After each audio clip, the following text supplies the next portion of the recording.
Üç aylar bizim dini literatürde Recep, Şaban ve Ramazan dediğimiz aslında her sene tekrar eden manevi bir mevsim ve Ramazan bayramıyla son bulan aşağı yukarı takribi olarak 90 günlük bir süre.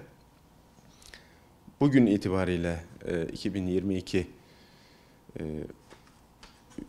3 aylar mevsimi başlamıştır. İnşallah Ramazan bayramıyla da bunu hitama erdirmiş olacağız. Bu gecelere anlam veren işte Recep'in ilk cuma gecesi, yarın idrak edeceğimiz Regaib Kandili, Recep'in 27. gecesi Miraç Kandili, Şaban ayının 15. gecesi Berat Kandili, Ramazan ayının 27. gecesi Kadir Gecesi olarak idrak edilecek. Bu gecelerde de Müslümanlar, inanan insanlar, kardeşlerimiz oruçlarıyla, okumuş oldukları Kur'anlarıyla, yapmış oldukları hayır-ı hasenatlarla günleri bugün geceleri, bu mevsimi değerlendirebilirler. Bu mevsimleri 3 ayı bir yenileme ayı olarak değerlendirip özellikle biz biliyoruz ki Recep kadri kıymetini Şaban'dan, Şaban kadri kıymetini Ramazan'dan, Ramazan bütün değerini, anlamını içinde yüce kitabımız Kur'an-ı Kerim'in indirildiği, Hz. Peygamber Muhammed Mustafa sallallahu aleyhi ve sellemin gönderildiği Kadir Gecesi'nden alırlar.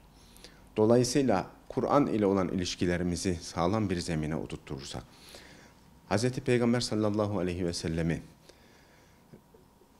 sahih sünnetini hayata geçirmek suretiyle ona olan bağlılığımızı, sadakatimizi de bir şekilde ispat etme noktasında gayret gösterirsek bu ayları değerlendirmiş oluruz.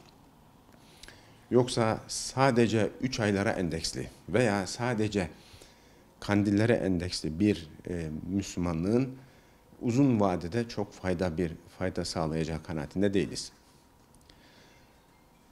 Genel olarak yani bu 3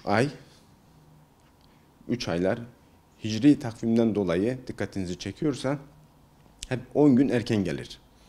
Aslında bu zamanın geçtiğini ve sürenin azaldığını bize ihsas ettirir.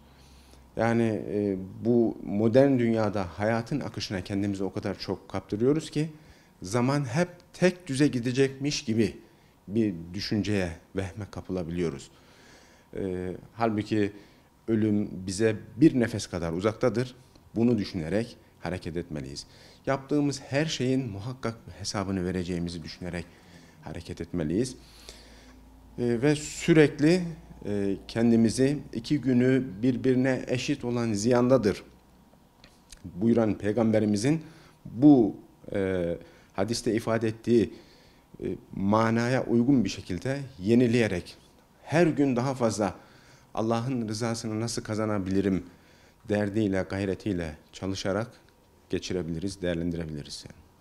Ben bu vesileyle sizin aracılığınızla bütün ümmeti Muhammed'in 3 aylarını, yarın idrak edeceğimiz Regaib Kandili'ni şimdiden tebrik ediyorum. Ülkemize, milletimize, devletimize, alemi İslam'a ve insanlığa hayırlar getirmesini Cenab-ı Mevla'dan niyaz ediyorum. Bu arada böyle bir hassasiyeti taşıdığınız için bu konuyla ilgili olarak sizlere de teşekkür ediyorum. İlke Haber Ajansı'na şükranlarımı arz ediyorum.